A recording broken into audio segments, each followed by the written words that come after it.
მოგესალმებით, მეგობრებო. როგორ მუშაობს ასტროფსიქოლოგია, მისი განმარტება მინდა კიდევ ერთხელ გაგკეთოთ. ხშირად მომდის ხოლმე კითხვები. რა განსხვავება არის ჩვეულებრივი სტანდარტული ასტროლოგიასა და ასტროფსიქოლოგიას შორის? ეხლა ძალიან მოკლედ ვეცდები რომ აგიხსნათ, იმიტომ რომ დიდი თემა არის ეს, რომ წარმოიდგინეთ ის რაც იუნგი მაგალითად რასაც იყენებდა, რასაც აღვითარებდა სულ, ხო? და იუნგმა შემოიტანა არქეტიპების იდეა მაგალითად, განავრცო უფრო ფსიქოლოგია, უფრო არქეტიპებში აიყვანა, ის ასევე იყენებდა ასტროლოგიას. ნებისმიერ ფსიქოლოგიურ პატერნებს თუ სერიოზულ პრობლემებს ხსნიდა ასტროლოგიური კომბინაციებითაც. და იუნგი იყო პირველი მაგალითად, რომელმაც გამოიყენა ასტროლოგია და ფსიქოლოგია ერთად და ისიც ცნობილია, რომ ყველაზე რთულ პაციენტებთან მუშაობდა იუნგი, მათი პირადი რუკის გამოყენებით. ეხლა რა არის აქ? ეს არის ახალი მიმდინარეობა შედარებით და ახალი მთავარი რა არის აქვს აი ამ სიახლეში? ის რომ დაახლოებით 2 საუკუნის წინ ადამიანებს წარმოდგენა არ ჰქონდათ, რომ ფსიქოლოგია არსებობდა, ხო? და იმდენად გადარჩენაზე იყვნენ მიმართულები, რომ იქ ემოციებისთვის ყურადღება მიაქციათ, მაინც ესე არ იყო, ხო? და ფსიქოლოგია, რადგანაც ბოლო 1 საუკუნე არის, რაც არსებობს და ეს ფროიდმა შემოიტანა მთავარი არაცნობიერის თეორია პირველმა და მანამდე მაინც არ იყო ესე, ხო? არაცნობიერი საერთოდ გაგებაში არ იყო, ხო? აი ზუსტად ამ არაცნობიერზე და საერთოდ კარმაზე და წინაცხოვრებებზე საუბრობდა ასტროლოგია 40 საუკუნის წინ. თვითონ ამ ასტროლოგიის თვითონ ვინც ატარებდა ამ ასტროლოგიურ ცოდნას, ისინი იყვნენ ქურუმებს ეძახდნენ, ხო, ვარსკვლავ მრიცხველებს. ეს იყო ადრე საიდუმლო ცოდნა, იმიტომ რომ ჩვეულებრივ ადამიანს ბჭყალებში ამ ცოდნის მიღება და გაცნობიერება მაინც არ შეეძლო. იმიტომ რომ მხოლოდ ასტროლოგიის ცოდნა არ იყო საკმარისი, იყო სერიოზული განათლება საჭირო, რომ ჩაამწვდარიყვნენ ასტროლოგიის სიღრმეებს. ამიტომ ადრე ასტრონომია, ასტროლოგია, ფილოსოფია ზოგადად ეს ერთი ცნება იყო. ეხლა დღევანდელობაში რაში გვეხმარება ასტროლოგია? ანუ ეს რეალურად ჩემთვის პირადად არის კარგი ინსტრუმენტი, რომ ადამიანი ასტროლოგიური პირადი რუკით ეს ნახევრად მისტიურად აღიქვამენ, ჩვეულებრივ სამყაროში ესე რომ ვთქვათ, ასტროლოგიას და სრულ მეცნიერებასაც ეძახიან, თუმცა ბევრი ფსიქოლოგიასაც ეძახის სრულ მეცნიერებას, ასე რომ ეს ძალიან პირობითი არის, ხო? გააჩნია ვისთვის რომელი მეთოდი არის უფრო ესეთი პოზიტიური.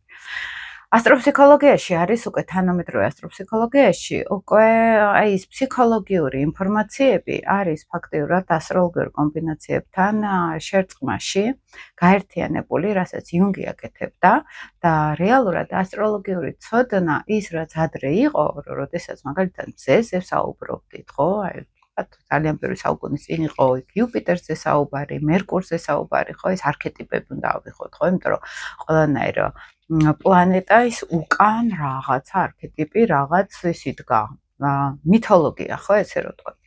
აი ამ მითოლოგიის შემდგომი პერიოდიდან არქეტიპული პერიოდიდან ნენელა ადამიანებმა უკვე როდესაც ფსიქოლოგიური პატერნები დაინახეს საკუთარ თავში, შინაგანი ენერგია დაინახეს, აი ამ ასტროლოგიის გამოყენებით ჩვენ შეგვიძლია უკვე ძალიან მოკლე გზით ძალიან ბევრი სფეროს ანალიზი გავაკეთოთ საკუთარ თავში.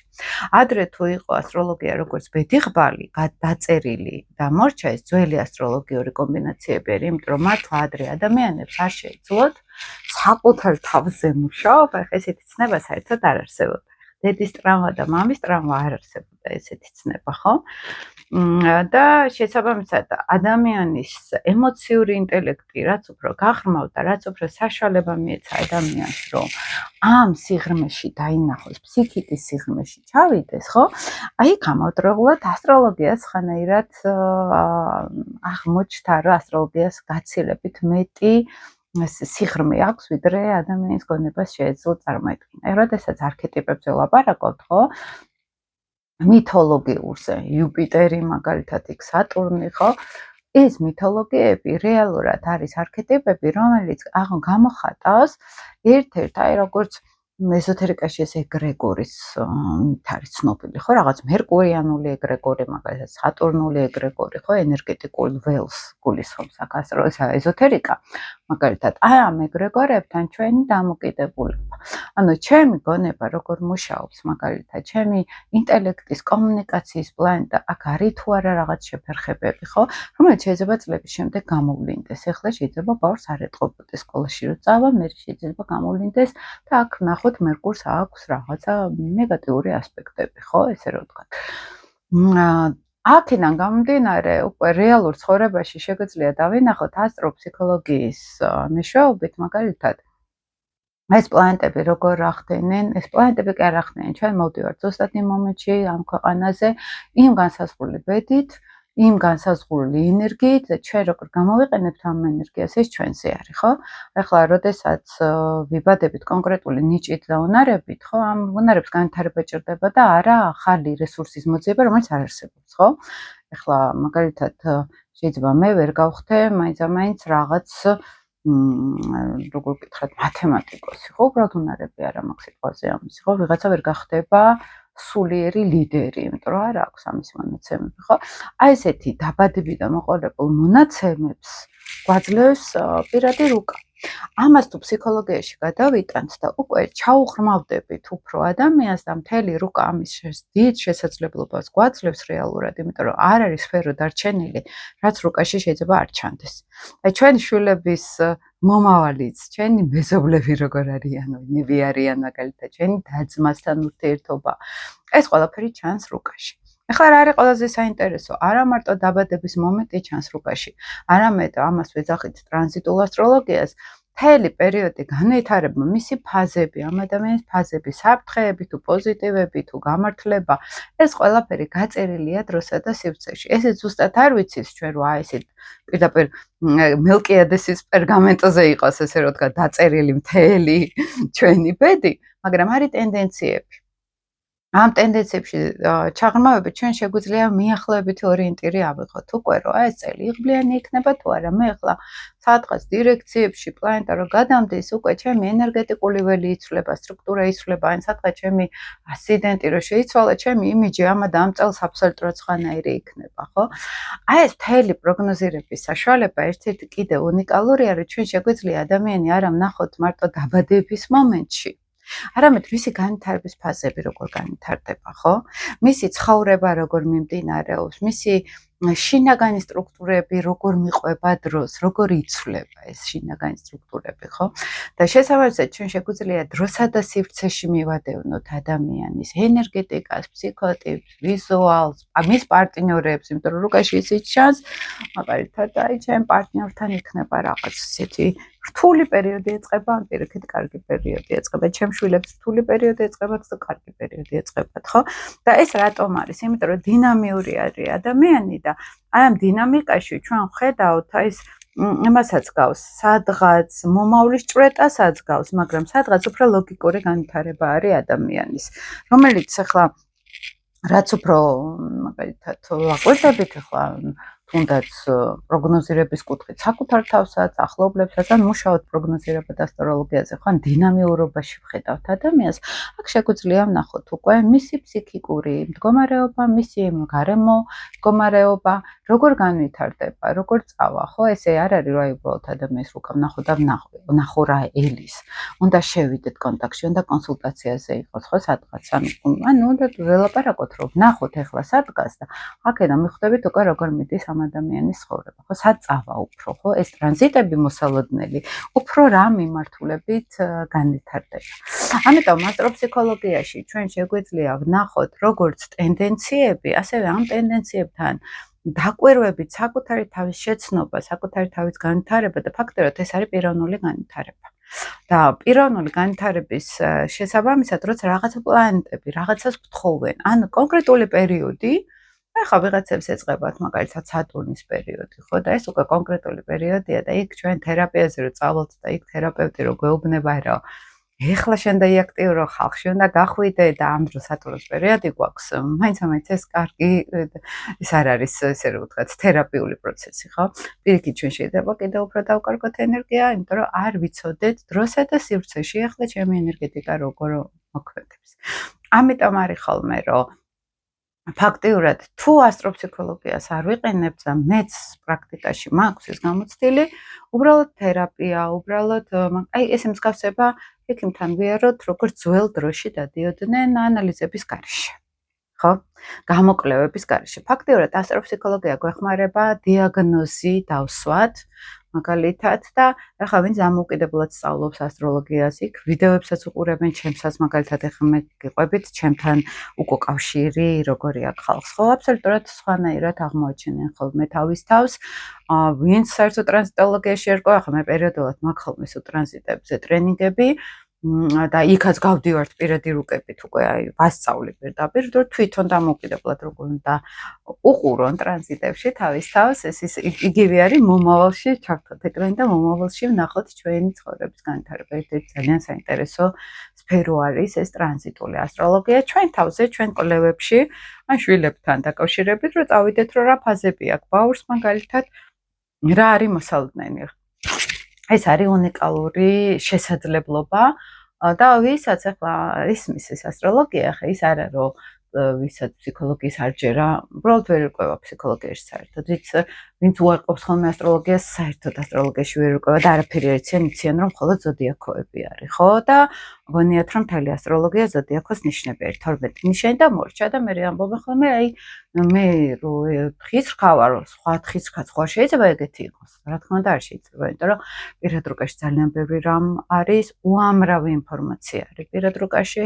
ხო მე მაგალითად მარტო ჩემ რუკას რამდენი თვეები ვსწავლობდი უკვე სიღრმისეულად, აი სიღრმისეულად თავისი ვარსკვლავებით, თავისი მართველებით, ყველაფრით ახლა ასტროლოგიური სკოლაც მაქვს პერიოდულად, აქაც მოდიან ხოლმე რომ ის სისტემა ნახონ, მე რასაც ვიყენებ თუნდაც კლიენტებთან პირად რუკაში მაგალითად ან ну ამ სისტემას ვასწავლი მე ასტროფსიქოლოგიურს, რომ ეს მხოლოდ ასტროლოგია შევისწავლოთ კომბინაციებით არა ეს მე უნდა კონტაქტზე გავიყვანოთ ხეულთან ხო ეს უნდა შევიგრძნოთ ეს ასპექტები უნდა ჩაუღრმავდეთ ჩვენ თავს აი ხა როცა ვამბობთ მარსის რაღაცა კვადრატი ხო ეს რას ნიშნავს რომ ჩემში ენერგია არის დაუბალანსებელი ჩემში ენერგეტიკული ბლოკები შეიძლება მიდიოდეს და მე რა ფსიქოლოგიაში მიდივართ რომელიც ამბობს ასევე რომ არის ენერგეტიკული ბლოკები უფრო ფსიქოლოგიურ ბლოკებს იყენებს ფსიქოლოგია ეზოთერიკა იყენებს ასტროლოგიურ რიკუთხით ენერგეტიკული ბლოკები ხო როცა სატურნი შემოდის მაგალითად ჩვენთან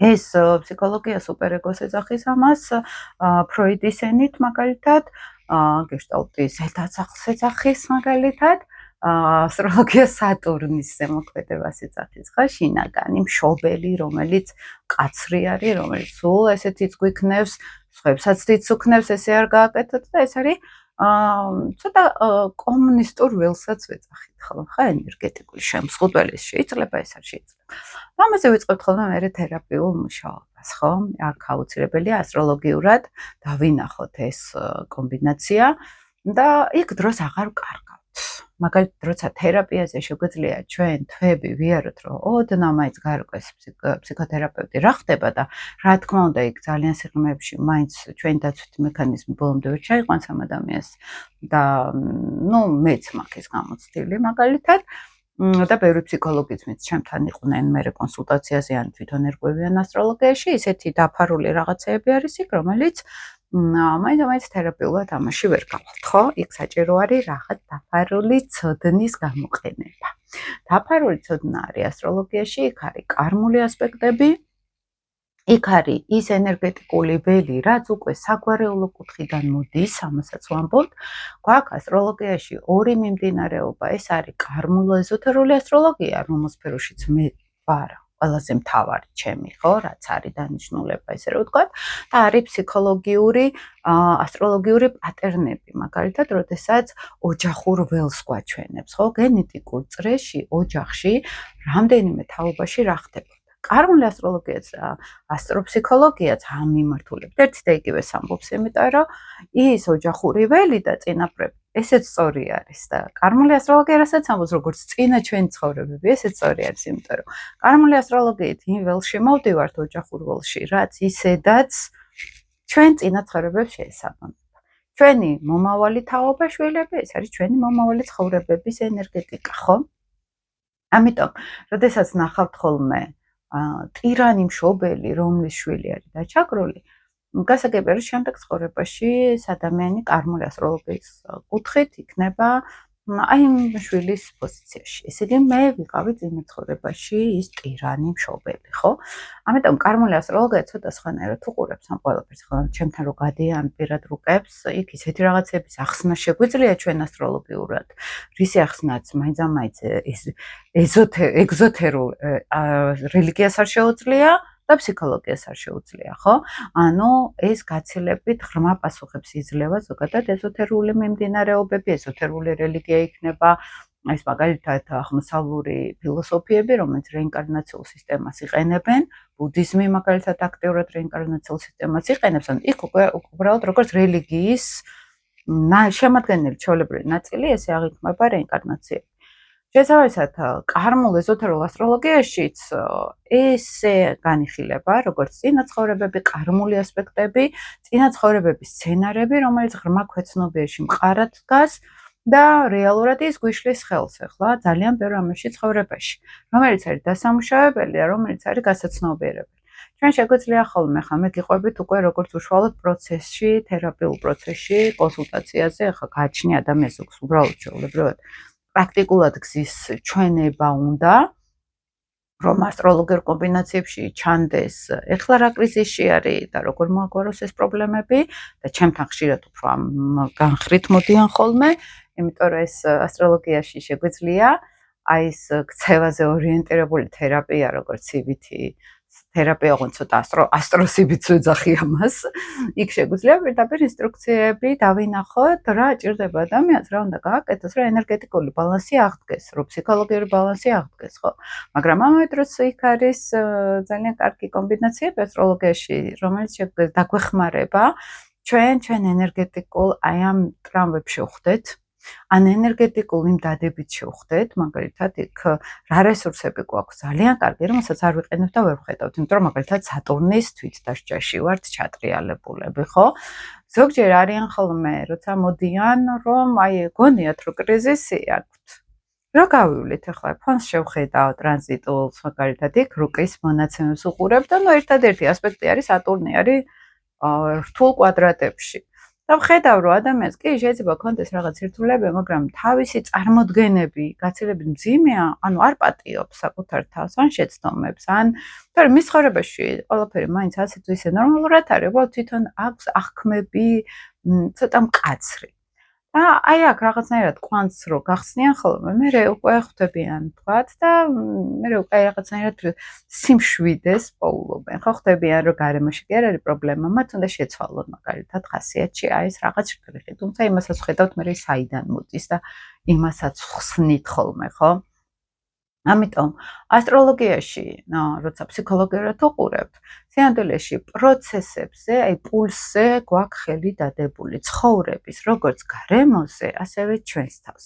ჩვენი და გარემოსთან ურთიერთობა, რეალობასა და ჩვენ შორის ურთიერთობა, აი ამ პულსზე გვიდევს ხელი. ფაქტიურად, იმიტომ რომ ჩვენ არა მარტო დაბადების მომენტიდან ვუყურებთ ჩვენ თავს, ჩვენ დინამიკაში ვხედავთ, ჩვენ ენერგეტიკას, ჩვენ თავს და ჩვენ საით მივდივართ საერთოდ. ხო, აი შეიძლება მე ვიცოდე მაგალითად, რომ აი მომავალი 5 წელი მექნება სირთულეები, ოღონდ უბრალოდ სიტყვა სირთულეები კი არა, მეცოდნეობა რა სახის გამოწვევებთან მექნება კავშირი, რა გავლენა ექნება ამ გამოწვევებს ჩემზე, რისის შესვლას მთხოვს ეს სირთულე უბრალოდ კი არა, რომ ვიღაცა სამყაროს არ უყვართ სირთულეებს გვაყრის თავზე. რატომ არის ეს სირთულეები მოსალოდნელი, რა ჭირდება სამყაროს ჩემგან? აი ამასთან კონტაქტზე მოვდივართ, ინფორმაციულ კონტაქტზე მოვდივართ და წარმოიდგინეთ, ახლა როცა ამ პულსზე ხელი გვიჭერია, ამასთან კონტაქტში შევდივართ და თან იქ რეკომენდაციებსაც ვაძლევ ხოლმე ვთქვათ, იქ როგორი მუშაობ თუნდაც ხელოვნური ინტელექტთან, შემდგომ კიდევ დამატებით ფსიქოთერაპიაზე როგორი მუშაობ საკუთარ თავთან ზოგს თუ აქ ამის სურვილი მაგალითად, ხო? და ხდება ხოლმე საკუთარ თავთან იმ ხელაზე დაახლოება რეალურ მესთან ოღონდ რაღაც ისეთ ეს თერაპიაზე რომ მიდიან ხოლმე და იქ რომ რაღაც ძალიან დამუშავებულები გონიათ თავი ამ დონეზე კი არ გეუბნებით. იმიტომ რომ მაქვს ახლა მაგ სამყაროსთან შეხება და კარგად ვიცი რა პლუსები და რა მინუსები შეიძლება გქონდეს, ხო? იმიტომ რომ ყველაფერს აქვს თავისი პოზიტიური და უკუ რეაქცია. თუმცა მე ძალიან მომხრე ვარ ფსიქოთერაპიული მუშაობის საკუთარ თავზე, იმიტომ რომ ეს არის იმდენად კარგ თერაპევტს ნაკლებს, რა თქმა უნდა. იმდენად ცვლის ადამიანს, იმდენად საკუთარ თავთან კონტაქტი უჩნდება, იმიტომ რომ თერაპიული პროცესის გარეშე და ეს თერაპია არ არის მარტო ფსიქოთერაპიულად მისვლა თერაპევტთან, ხო? თუნდაც LGBT-სთან ვართ, თუნდაც აი თვით ჩაღრმავება საკუთარი თავის პოვნა, შემოტრიალება საკუთარი თავისკენ, აქ ნებისმიერი მეთოდი ეს არის ხოლმე ძალიან მნიშვნელოვანი. საკუთარი ხმის მოსმენა და სამყაროს ენის მოსმენა, რომელიც საკუთარი თავიდან გამოდის. ახლა თუნდაც როცა აი მეუბნებიან ხოლმე, რომ ბავშვის არმაცი არის და ხედავთ, სიზარმაცე არ არსებობს, ისეთი რაღაც არის შეკავება. ეს სატურნული ენერგიაა ჩვენთან და გვაკავებს, ხო? რაღაცი შიში არის აქან, რაღაც შეზღუდვები არის, სხეულებრივად გვიჭერს რაღაცა, ხო? და მე ვიწყებთ ამასთან კონტაქტს, იმიტომ რომ იქ ხედავთ უკვე მიზეზებს კონკრეტულს, იქ აღარ ვიწყებთ მიდებ-მოდებას, ადამიანის დაბნევას, ხო? აი პულსზე გვიდევს ხელი, ესე რომ ვთქვათ, ხო? და ეს სხვათაშორის მაინც იუნგმა შემოიტანა, სხვათაშორის რუდოლფ შტაინერი, ჩემი ერთ-ერთი ესეთი თავიდან მნიშვნელოვანი მენტორი, ეზოთერიკოსი, ესე რომ ვთქვათ და ასტროლოგიას ძალიან კარგად იყენებდა და ძალიან უყვარდა ასტროლოგია. ჰერმან ჰესე მწერალი მაგალითად ხშირად ასტროლოგიურ კომბინაციებს იყენებდა და მისი თითქმის უმეტესობა რომანი რეინკარნაციულ სისტემას ეხება.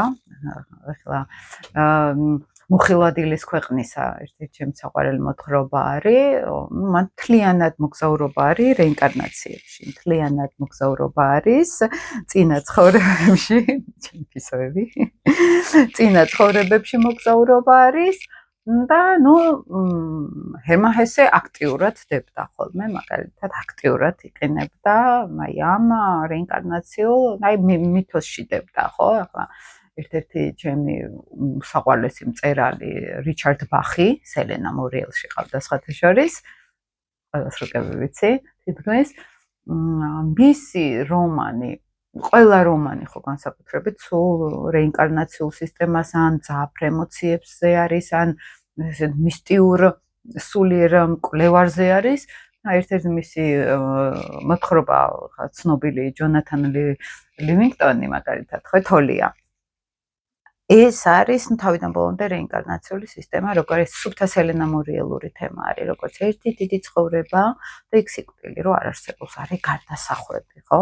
აი ეს თემა, მაგალითად მისი ერთ-ერთი ყველაზე ცნობილი პატარა მოთხრობა, ჩემი ერთ-ერთი საყვარელი, აი ზუსტად აი ამ რეინკარნაციულ სისტემაზე ლაპარაკობს. ამიტომ ეს რეინკარნაციის სისტემა ძალიან ისე აღმოსავლეთში ცოტა უცხო არის. ისე დასავლეთში უფრო სწორად დასავლურ კულტურებში ეს ცოტა უცხო არის, იმიტომ რომ პრაქტიკული მატერიალისტური სამყარო არის შედარებით, მაგრამ აღმოსავლეთში უფრო ბუდისტურ მიმდინარეობებში, უფრო ინდურ ფილოსოფიებში ეს ძალიან ჩვეულებრივი როგორც ცხოვრების სტილი და როგორც რელიგიური, ну აი ფილოსოფია არის, ხო? ესე რომ. ამიტომ ასტროლოგია ამას იყენებს. თუმცა ამის გარეშეც თუ ადამიანს არ აქვს მაინც დიდი ინტერესი, ან დიდი რწმენა, ხო? ჩვეულებრივად შეგვიძლია პლანეტები, როგორც ფსიქოლოგიური პატერნები ესე დავინახოთ, როგორც არქეტიპები ესე დავინახოთ, როგორც იუნგი ამბობდა მაგალითად, არის იუნგი იყენებდა ასტროლოგიას და ამითი უკვე როგორც დიაგნოზი ისე მუშაობს ასტროფსიქოლოგია, ხო? ეს უკვე წერტილოვან დარტყმებს აკეთებს ფაქტიურად, ეს ხსნის ყველანაირ კარებს, რაც კი შეიძლება კარები იყოს დაკეტილი ფსიქოლოგიაში და ხშირად მოდიან ხოლმე ჩემთან, აი ხანგრძლივ თერაპიაში ვარ და გავიჭედე და ჩავატარებთ ხოლმე ერთ სესიას, სადაც უკვე წერტილოვან დარტყმებს ვაკეთებთ და ხდება აბსოლუტურად სხვა კუთხით დანახვა რაღაცების, ხო, ის გაჭედვა, ის ენერგეტიკული ბლოკები მაგალითად, ხო? აბსოლუტურად სხვანაირად იხსნება ამ შემდგომ. დრო ასტროფსიქოლოგიას აქვს ერთი ძალიან კარგი აი ეს აღმოსავლური ტექნიკაც, ასევე მედიტაციური ტექნიკები, მაგალითად ენერგეტიკულ ცენტრებზე მუშაობა და ასტროლოგია და ეს ენერგეტიკული ცენტრები ჩაკრებს რო ეძახით მაგალითად ძალიან კავშირში არის. ანუ ფაქტობრივად ჩვენ შეგვიძლია ასტროლოგიური კომბინაციებით დავინახოთ რომელი ჩაკრა არის როგორ მდგომარეობაში ესე და აი სტრუქტურულად ხო რა ხდება ახლა ან რომელი ამ წელს რომელი ჩაკრა იქნება აქტიური რომელი დაზიანებული ახლა სატურნული ენერგია როცა მოდის უკვე ვხედავთ რომ დაბლოკვაწავა ენერგეტიკული ველის შეიძლება ენერგიის შემცირება როცა სატურნი პირველ სახლში გადის მეორე ან მერვე სახლში გასაგებია რომ ენერგეტიკული შემცირება ხდება თუ მეხუთე სახლში და შვილები ყავს შეიძლება მათთან გადაიაროს სატურნმა ხო და მათთან იყოს რაღაც ენერგეტიკული სტრუქტურა ცოტა პრობლემური ხო ანუ დიდ მთლიანობაში ფილოსოფიურ რელიგიურ მთლიანობაში ასტროლოგიას უყურებთ უკვე როგორც არქეტიპები როგორც რეინკარნაციული სისტემა როგორც მაგალითად ჩაკრების და ენერგეტიკის სისტემა როგორც დახურული დაფარული მაგალითად ასტრალური ვიბრაციის სისტემა როგორ ვლინდება მაქვს თუ არა ენერგეტიკული დაბინძურების რაღაც ფაზა ახლა გახსნილი ან სად არის ეს ენერგეტიკული ბლოკები ახლა ან დაბალი ასტრალი როცა ეზოთერიკა ამას იძახის ხო მაგალითად ტრანზიტული კომბინაციით შემიძლია ვთქვა რომ ახლა ჩემი ენერგეტიკის ყველაზე დაბალი ვიბრაციები გამოვლინდება როცა ლილიტის დაბრუნებაზე ვლაპარაკობთ ან ლილიტის ასპექტებზე ვლაპარაკობთ იქ შეიძლება დავინახოთ რომ ამ პერიოდში მე მექნება ყველაზე დაბალ ვიბრაციულ ენერგიასთან კავშირი და რა მჭირდება ამისთვის რომ შევხვდე ამას ხო ეს ჩემი არის სადღაც მეტოვებული ნაწილი ამისი მიღება და გაცნობიერება უნდა ვისწავლო ამ პერიოდსაც აქვს ძალიან კარგი ესეთი დადებითი თავისი რომ ჩვენ ჭრილს უნდა შევხვდეთ აი ამ მთელი ეზოთერული მიმდინარეობიდან ასტროლოგია რასაც გვთავაზობს იქიდან შეგვიძლია გავიდეთ უკვე ეზოთერულ რელიგიებზე ხო რასაც ქვია და განთლიანება ხდება ყველანაირი რელიგიის მერე იმიტომ რომ ეს ფილოსოფიაში ავდივართ რა თქმა უნდა ასტროლოგია აუცილებლად მოითხოვს გაფართოებულ ფილოსოფიურ ხედვებს მაგალითად იმიტომ რომ სამყაროს კანონებზე გავდივართ რა არის ეს სამყაროს კანონები როგორ შევესაბამებით ჩვენ ამ სამყაროს კანონებს და მერე იწყება აი რაც უფრო ჩავდივართ ამ ასტროლოგიურ რეინკარნაციულ სისტემაში, კარმის კანონების სისტემაში, ამ ენერგეტიკულ პრაქტიკებში, მაგალითად, როცა ამ ჩემ ჩაკრებზე ვიწყებ მუშაობას, იქ მე ვიყენებთ ტაროს ენერგიას, მაგალითად, ტარო შეიძლება ერთ-ერთი ძალიან კარგი გამტარი ენერგიის იყოს, რომ დავინახოთ ჩაკრების მდგომარეობა, ეს უკვე ესეთ ვინც მე-12 სახლელი არის, ან ნეპტუნიანელი არის, მათ ყველაზე კარგად გამოსდით ხოლმე, ან აღმავალი მე-12 სახლში ყავთ, პირდაპირ ტაროს ენერგიასთან გამტარი ძალა აქვს. აქედან მე გადავდივართ, ანუ რამხელა სფეროს შესწავლა ხდება, ხო ხდებით ერთი ასტროლოგიასთან კონტაქტით. ამ ეგრეგორში არის ძალიან დიდი ეგრეგორი, ძალიან ბევრ რაღაცას მოიცავს ასტროლოგია. და მე რო შევედი, ხა მე რო დავიწყე ასტროლოგიის შესწავლა 15 წლის წინ დაახლოებით მეტი. მაშინ უკვე ეზოთერულ სფეროებში ძალიან გარკვეული ვიყავი, ძალიან ბევრი წიგნი მქონდა წაკითხული, მაგალითად თეოსოფიური შტაინერი თითქმის ყველაფერი მქონდა მაშინ წაკითხული. მე ძალიან ადრე დავიწყე ამ ფილოსოფიების კითხვა, ეზოთერიკოსებს ძალიან ბევრს ვიცნობდი, ბიოენერგეტიკოსებს, წიგნებს ვიცნობდი და შემდგომ მინერალოგიაში ძალიან გარკვეული ვიყავი, ეზოთერული მინერალოგია, რასაც ქვია. აქედან დავიწყე ეს ყველაფერი, რუსხეთის შორის მინდა მე პატარა ლექციებიც ჩაგიტაროთ ეს მინერალებზე, კი მაქვს ესე ღია ლექციებიც მინერალოგიაზე. აქედან დავიწყე უპირველად ასტროლოგიით დაინტერესება უკვე, იმიტომ რომ ასტროლოგია აქტიურად არის ჩართული მინერალოგიასთან. ეს ერთი კავშირი არის, ანუ მოიცავს ამ ყველაფერს. და მინდა პატარ-პატარა ვიდეოები გაგიკეთოთ ეზოთერულ ასტროლოგიური კუთხით ქვებთან დაკავშირებით. და მოიცავს აი ამ მინერალოგიასაც უკვე ენერგეტიკულ სფეროში გავდივართ, რომ ადამიანი როგორც არასხეული უკვე არამედ როგორც ენერგეტიკა. და მე უკვე გავდივართ როგორც არა ენერგეტიკა, არამედ როგორც ინფორმაციული ველი, ხო? აქ სულთა ენერგეტიკული პრაქტიკები არის მერე, ამ ჩაკრებზე ენერგეტიკული მუშაობა არის.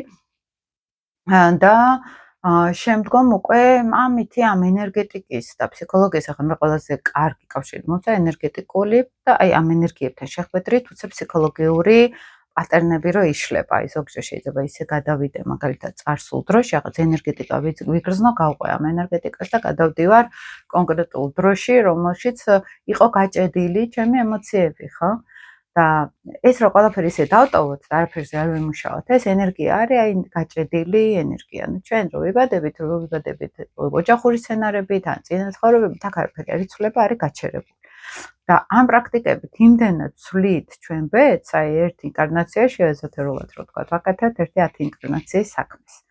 ერთი ასტროლოგიური, თუნდაც კონსულტაციით, ასტროფსიქოლოგიური ოღონდ ჩვენ შეიძლება დავზოგოთ ერთი რა ვიცი 7-8 თვიანი ან 1 წლიანი თერაპია მაგალითად, ხო? იმიტომ რომ ხა რამდენი ხანი დაიაროთ ექიმთან, სანამ მიხვდება ბოლო-ბოლო აი ეს წამლები არ ქროლის, ესე იგი ეს გავაკეთოთ, ეს არ ქროლის, ესე იგი ეს გავაკეთოთ. და აქ პირდაპირ ანალიზებით მიდიხარ თერაპიაზე, უკვე იცი რა გჭირს, ხო სიტყვით.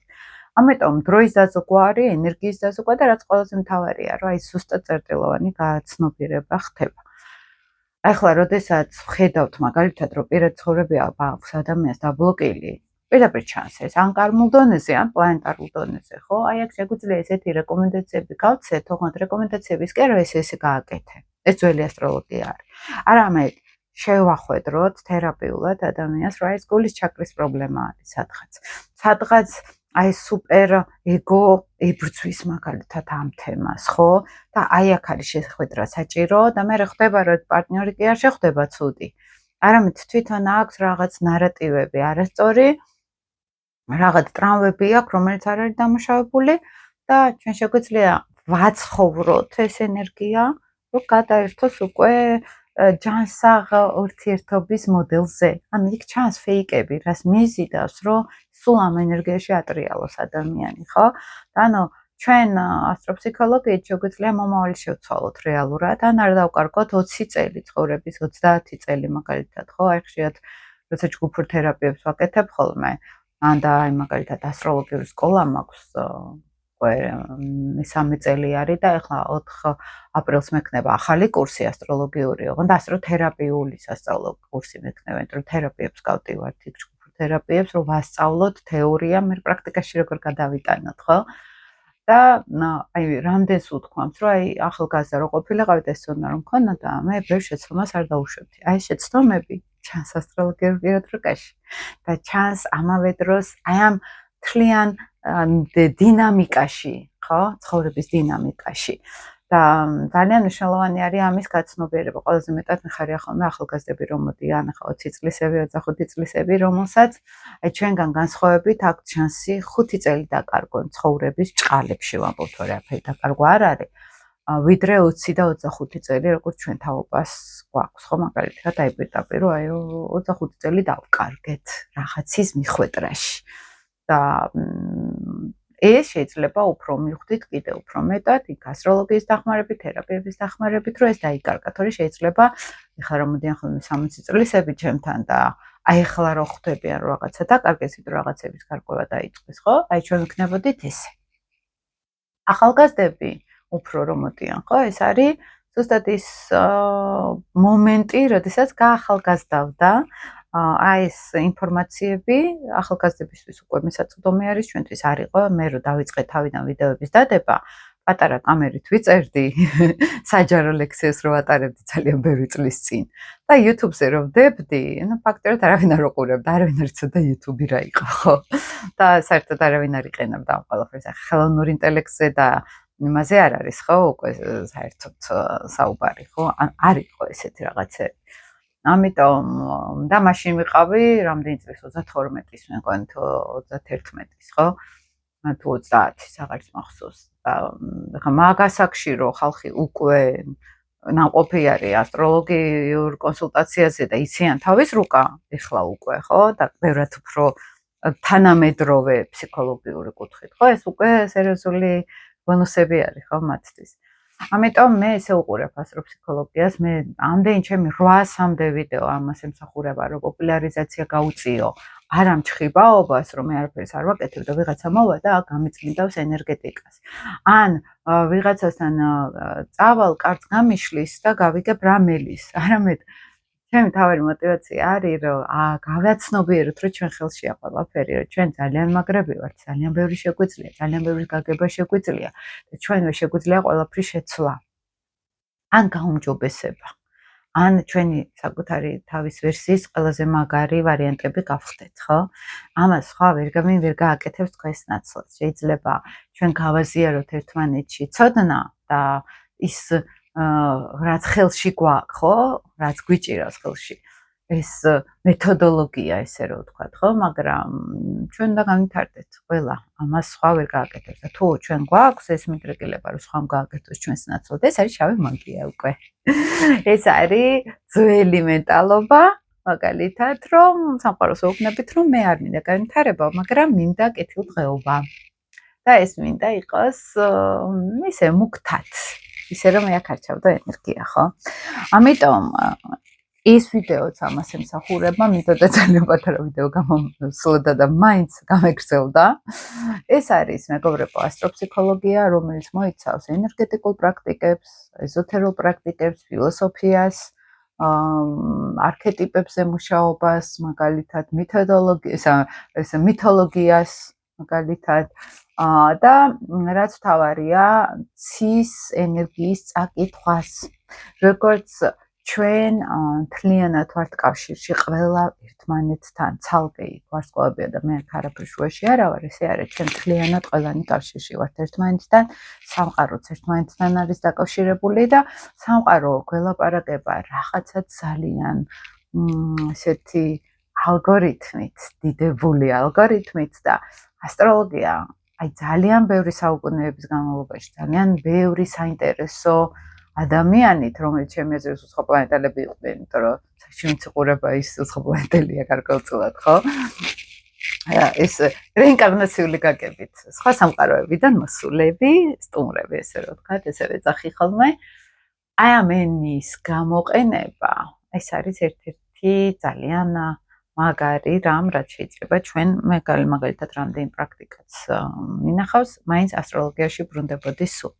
და მიუხედავად იმისა, რომ ფსიქოლოგიასაც სწავლობდი, ეხლაც სწავლობ მაგალითად, მაინც პირველი, თუნდაც სესიაზე რომ გადიან ხოლმე ჯგუფურ თერაპიებზე, სასწავლებელში და რო ვიცი, აქ რა ხდება, პირადი რუკები, ხო, ზოგის მაქვს ნანახი და მთლიანად აი სადღაც ზედაპირზე მუშაობენ და იქ სიღრმეში რო ხედავ რა ხდება სინამდვილეში ხელები რო გეკავება რო რაღაც საიდუმლო არის ისეთი რომელიც როგორ გაუადვილებს ხალხს ხო სიტყვაზე რომ დაინახან ეს და ნუ შენთვის ხარ ჩუმად ხარ იმიტომ რომ ყველა თვითონ ანუ ესეც რო გაიხსნას ეს ინფორმაციები ამასაც უნდა თავისი დრო და ხას მიმდინარეობა ხო ეს თავისით არის იხსნება ხო ამასაც სადღაც მიმართულება ჭირდება და ესეც მნიშვნელოვანი არის რომ დავინახოთ რა რომ ვინაცა აქ არის ვიღაცა იქ არის და აი აქ შეგვიძლია ისეთ სიღრმეში ჩავიდეთ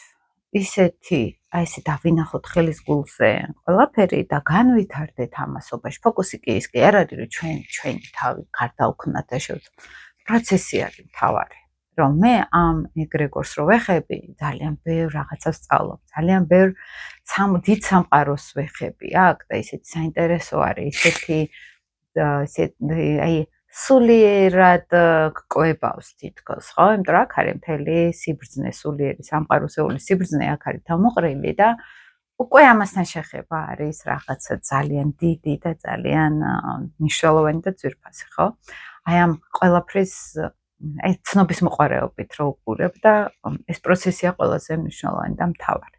მაგრამ ეს მინდა და მეგობრებო თქვენთვის მეთქვა. ველოდები ხოლმე თქვენ კომენტარებს, ველოდები ხოლმე თქვენ შეფასებებს ვიდეოზე მაგალითად და ძალიან დიდი მადლობა რომ აი ამდენი წელია. ბევრი ძალიან ერთგულად მეყურებთ მაგალითად. ძალიან ბევრი ისეთ კარგ კომენტარებს მიწერთ ხოლმე რომ აი ძალიან რომ мотиваციას რომ აძლევთ რომ კიდე გავაგრძელო ამ ვიდეოების ჩაწერა. მადლობა ჯგუფში ვინც ხართ ხოლმე და სულ უკავშირს მაძლევთ page-ზე ვინც ხართ მაგალითად Facebook-ზე, Instagram-ზე ყველას, ну ძალიან ისეთ გულახდილ მადლობასაც გეუბნებით და გელოდებით კომენტარებშიც და ლაიქებით თუ გექნებათ ამისი სურვილი მეგობრებო დროებით აბა